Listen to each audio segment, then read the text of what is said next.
हाँ जी, स्वागत है दोस्तों आपका अपने YouTube चैनल उपनिषद इंस्टीट्यूट पर। दोस्तों आज हम करेंगे चैप्टर 3 के एमसीक्यूज। इससे पहले वाली वीडियो में हमने चैप्टर 4 के एमसीक्यूज कर लिए थे। दोस्तों कई बार ना एग्जाम में बड़े बड़े जो आपको लगता है कि ये 4 और 5 नंबर के क्वेश्चन होने चाहिए वो एमसीक्यू में आ जाते हैं और हम उसको सोल्व करने लग जाते हैं, पर जो रियलिटी में 4 या 5 नंबर के क्वेश्चन है हम उसको छोड़ के आ जाते हैं और ये प्रॉब्लम बहुत सारे बच्चों के साथ होती है। चलिए देखते हैं, आज हम वही क्वेश्चन करने जा रहे हैं और वो भी शॉर्ट ट्रिक के साथ, जो 4 या 5 नंबर के आपको लगते हैं पर आपको उनको उड़ा देंगे, एक एक मिनट में उड़ा देंगे आप उसको। चलिए देखते हैं वो क्वेश्चन कौन से हैं। देखिए ये पहला क्वेश्चन है, if x plus Y by two is equal to 5, x by two plus Y is equal to 11 by two. ये इसके ऑप्शन दिए गए दोस्तों। दोस्तों एक चीज मैं आपको बता दूं, एमसीक्यू की सबसे अच्छी बात, एमसीक्यू में आंसर आपके आगे होता है, आपको फाइंड आउट नहीं करना होता क्योंकि वो ऑप्शन में दिया गया है। तो आंसर आपको पता है, बस आपको उसको टिक करना, अच्छे से देखना है कि आपका कौन सा आंसर। चलो देखते हैं एक बार। ये देखो x प्लस वाई की वैल्यू दी गई है कि कौन सी ऐसी वैल्यू है जो इसको सेटिस्फाई कर देगी। क्या होता है, कई बच्चे इसको सोल्व करने लग जाते हैं, इसको ऐसे करेंगे x plus Y by two is equal to 5, यहां पे आ जाएगा 2x प्लस वाई। नहीं, हमें ऐसा नहीं करना, इसको सोल्व बिल्कुल भी नहीं करना है। आप क्या करोगे, आप ऑप्शन देखो क्योंकि आंसर तो हमारा ऑप्शन में ही है। चलो देखते हैं। अब हमें ये देखना है x और y की कौन सी ऐसी वैल्यू है जिससे ये 5 आ जाएगा और ये आ जाएगा, दूसरी इक्वेशन है 11 बाई टू। चलो x की वैल्यू 1 रखते हैं, 1 रख दी, और y की वैल्यू क्या है 2 है, तो y की वैल्यू रख दी मैंने 2। क्या ये 5 आया? 1 प्लस 1 5 नहीं आया, तो इसका मतलब ऑप्शन 1 हमारा आंसर नहीं है। ऐसे ही सेकंड देखेंगे, 3 प्लस में 4 by two, 4 by two is equal to 5। देखो 3 4 बाई टू, ये कितना हो गया, ये 5 हो गया, वेरी गुड। अब दूसरी इक्वेशन में देखें क्या ये इसको सेटिस्फाई कर रही है। चलो x की वैल्यू है 3 by two, very good, x की वैल्यू 3 बाई टू हो गई। y की वैल्यू कितनी है आपकी, y की वैल्यू है 4, ये आपकी इतनी वैल्यू है। चलो अब इसका एलसीएम लेते हैं, 2 और ये 3 आपका होगा 8, ये आ गया 11 बाई टू। तो आपका आंसर क्या हो गया, आपका आंसर हो गया दोस्तों ऑप्शन बी। इतनी बात आपको समझ में आई? देखो कितना जल्दी हो गया ये क्वेश्चन आपका। और हम इसको एक बार आगे भी चेक करेंगे, देखो कि कोई ऐसा ऑप्शन तो नहीं है कि जिससे हमारा ये दोबारा आंसर ऐसा नहीं होगा। फिर भी आपके लिए मैं एक बार चेक कर देता हूं। चलो ऑप्शन बी हो गया, अब ऑप्शन सी चेक करते हैं कि ऑप्शन सी से आपका आंसर आएगा या नहीं आएगा। देखो एक्स की वैल्यू 2 है, ये 2, और वाई की वैल्यू भी 2 है, तो ये कितना आया, ये आया आपका 3, तो ये नहीं होगा आपका। अब ये देखेंगे नेक्स्ट, और डी ऑप्शन चेक करेंगे इसमें। डी ऑप्शन देखो, x की वैल्यू 3, 3 प्लस में 3 बाई टू, ये 5 आया, नहीं आया, तो आपका ये भी ऑप्शन नहीं होगा। तो आपका ऑप्शन कौन सा बना, आपका ऑप्शन ओनली बना बी। ये आप करके आ जाओगे पेपर में, आपको बस यही देखना, जो सेटिस्फाई करे उस पर टिक लगा के आप आगे बढ़ जाएंगे, आपको टाइम वेस्ट नहीं करना। चलो अगला क्वेश्चन देखो दोस्तों, ये देखो कितनी बड़ी इक्वेशन है। ये अगर 1 मार्क्स में आ गई दोस्तों, आपका दिमाग खराब हो जाएगा वहीं पे और सोचोगे यार 1 नंबर का क्वेश्चन, चलो इसको मैं छोड़ देता हूं। नहीं, पर आपको क्या करना है, आपको स्मार्ट बच्चे हो आप, स्मार्ट बच्चे देखो इसको कैसे करते हैं। x की वैल्यू और y की वैल्यू ऐसे इन्होंने दे रखी है, तो हम भी यही ले लेंगे। पहले ऑप्शन ए ट्राई कर, देखो x की वैल्यू 1 है, 2 इंटू 1 प्लस में 1 बाई 3, और y की वैल्यू कितनी है 2, y की वैल्यू हमने रख दी 2 माइनस 1 बाई 2। आंसर कितना आना चाहिए, आंसर 2 आ गया तो ये हमारा ऑप्शन हो जाएगा, नहीं तो आगे देखेंगे ऑप्शन को। 2 इंटू 1 ये हो गया 3, 3 बाई 3 हो गया 1, प्लस में 3 टू जस्ट 6 माइनस ये हो गया 5 बाई 2। ये आपका आंसर हुआ, ये 2 आएगा, नहीं आएगा, तो आपका ऑप्शन ए नहीं हुआ। अब ऑप्शन बी ट्राई करते हैं दोस्तों। ऑप्शन बी देखो क्या है, x की वैल्यू 1 रख दो, x की वैल्यू 1 रख दी हमने यहाँ पे, प्लस 1 बाई 3, और y की वैल्यू भी क्या रखनी है, 1 रखनी है, 3 इंटू 1 माइनस 1 बाई 2।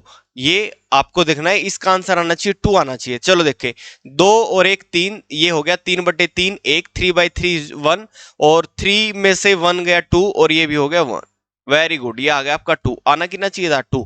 हाँ ये हो सकता है, अब दूसरे में भी चेक करेंगे, एक में आ गया तो दूसरे में भी चेक करेंगे।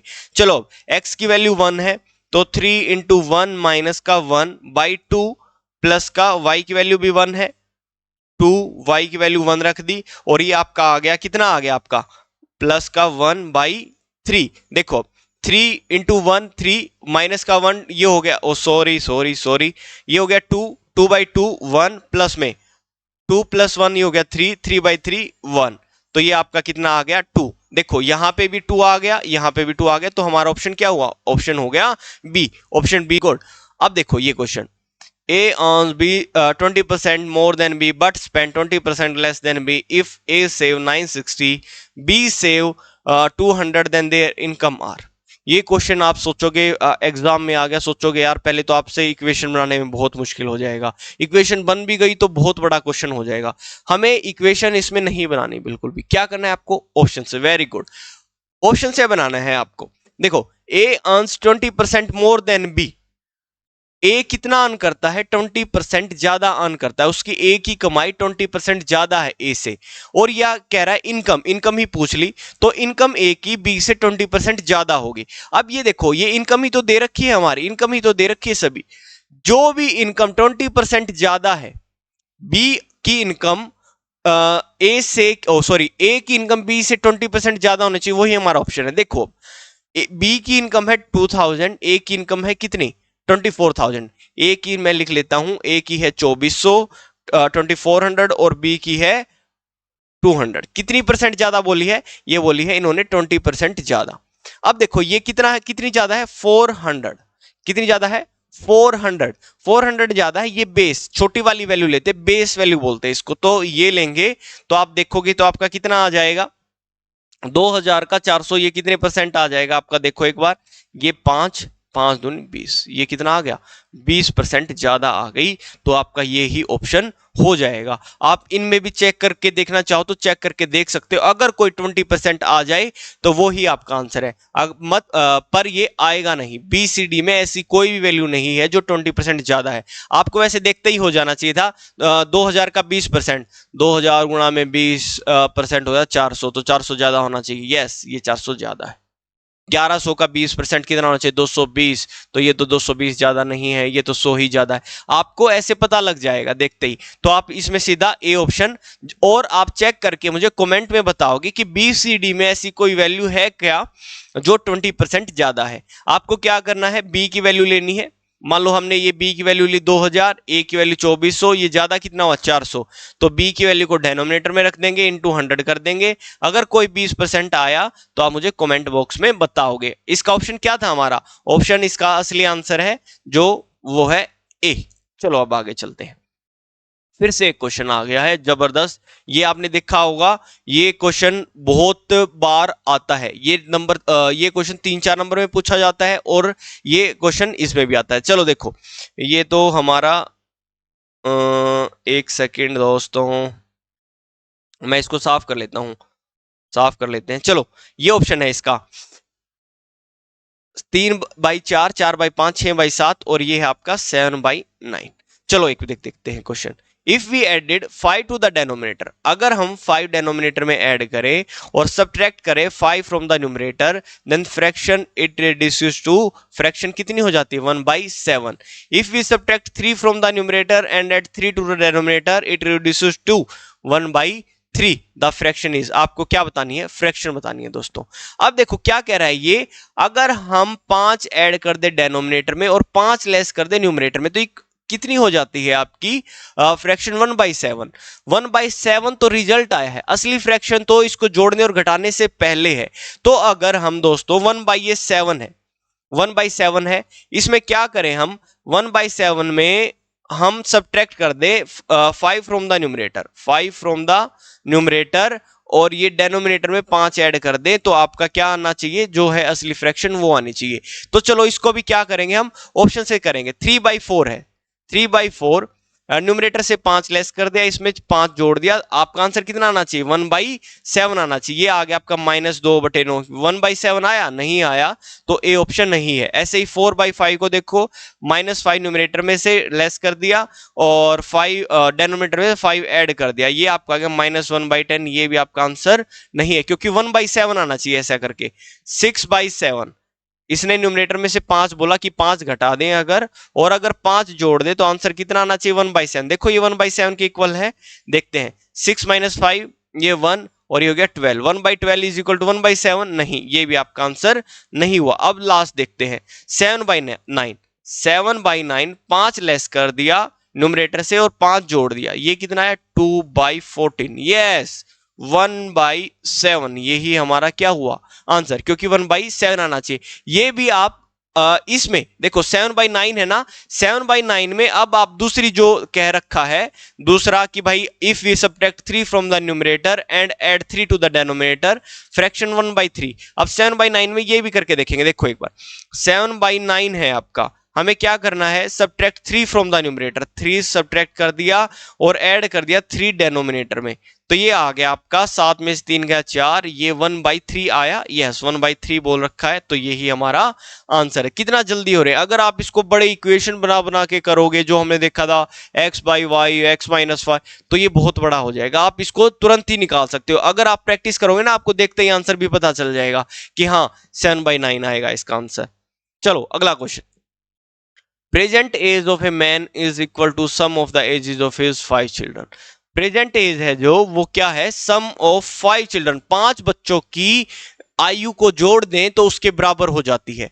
चलो 12 ईयर हैंस, आज से 5 साल बाद, in future sum of age of children, अगर उन्हीं बच्चों का सम कर दे एज का, और ये कितना होगा, जो फादर की एज थी उससे ट्वाइस हो जाएगा, तो आपको प्रेजेंट एज ऑफ फादर बनाना, जो प्रेजेंट एज ऑफ फादर बनाना। क्या हो गया मेरी जीव को पता नहीं। देखो अब फिर इसको ऑप्शन से चेक करेंगे। ये प्रेजेंट एज दे रखी है फादर की, वेरी गुड। देखो प्रेजेंट एज है फादर की 36, तो 36 ही हमने क्या मान लिया, ये क्या है, present sorry present age of sum of 5 children, ये सम है 5 चिल्ड्रन का, ये मान लिया। अब ये देखते हैं आज से 12 साल के बाद, 12 साल के बाद ये हो जाएगा कितना, 48, ये 48 हो गया ना। और ये देखो ये भी 36 है, 12 साल के बाद ये भी कितना हो जाएगा, 48।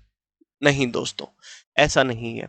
अब देखो 5 बच्चे हैं, 5 बच्चों की 12-12 एज बढ़ेगी तो टोटल एज बढ़ेगी 60। देखो 5 बच्चे हैं, आज से 12 साल के बाद पांचों बच्चों की 12-12 एज बढ़ेगी तो टोटल एज कितनी बढ़ेगी, उनकी उनकी एज बढ़ेगी 60 बढ़ेगी। 12 इंटू 5 ठीक है, तो ये कितना हुआ 96। क्या ये डबल है, यस, इन्होंने कहा था डबल होनी चाहिए, यस डबल है, तो हमारा आंसर ए ही हो गया, ये हो गया 36। आप चाहें तो दूसरे का भी चेक कर सकते हैं। देखो ये 37, ये 37 प्रेजेंट एज मान ली हमने, ओके।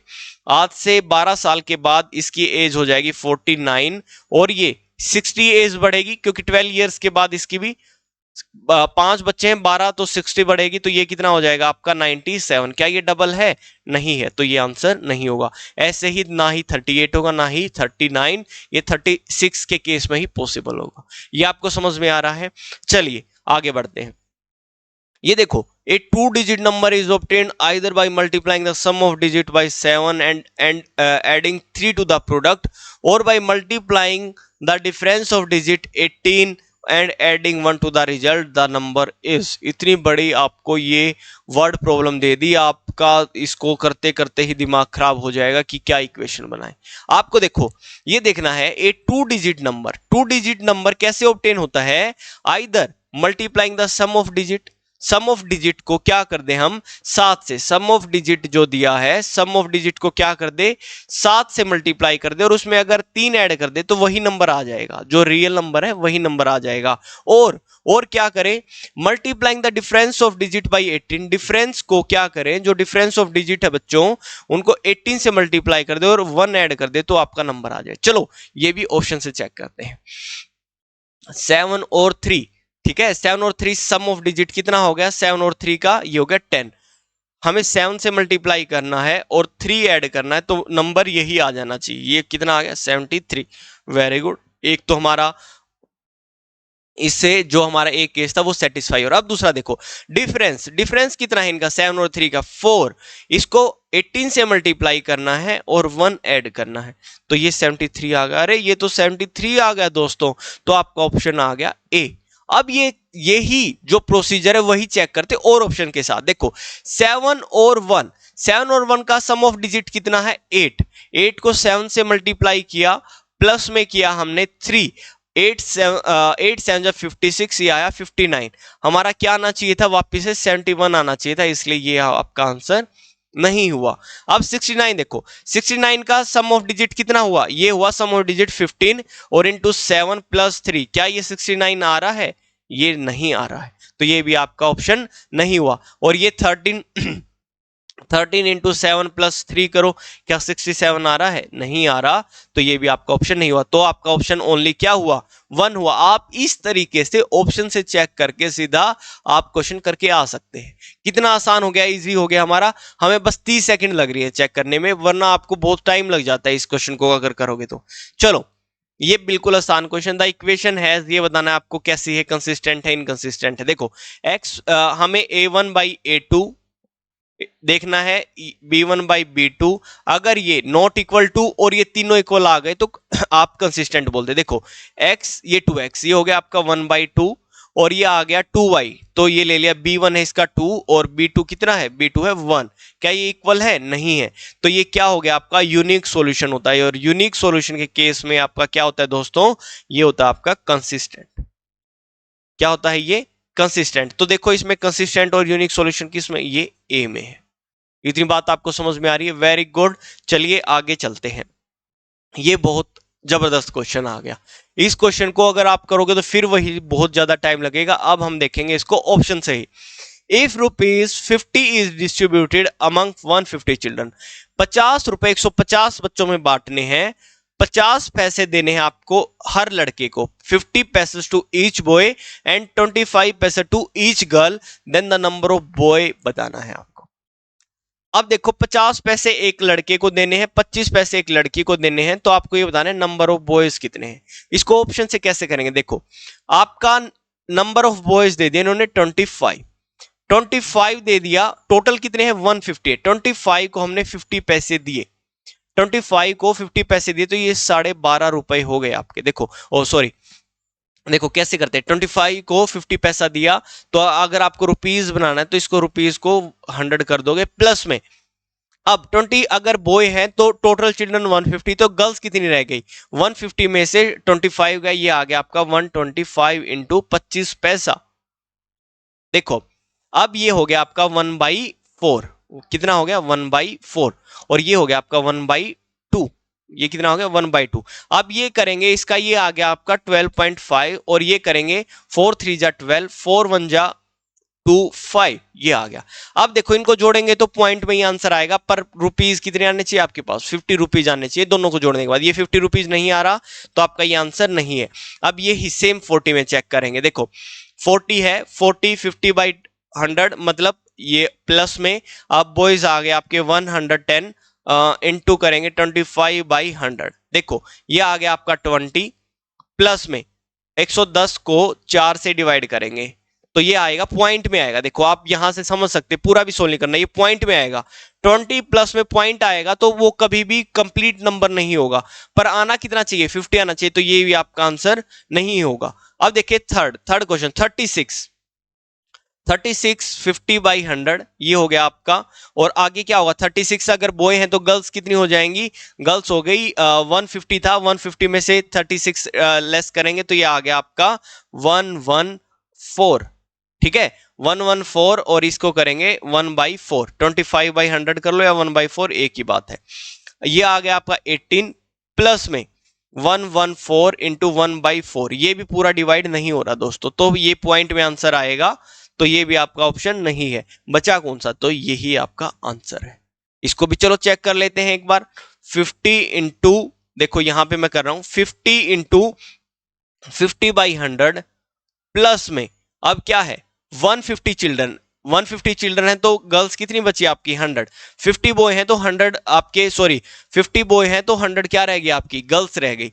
तो अब इसको करेंगे 25/100 से, ये आ गया आपका। देखो ये है आपका 25 आ गया और ये आ गया 25।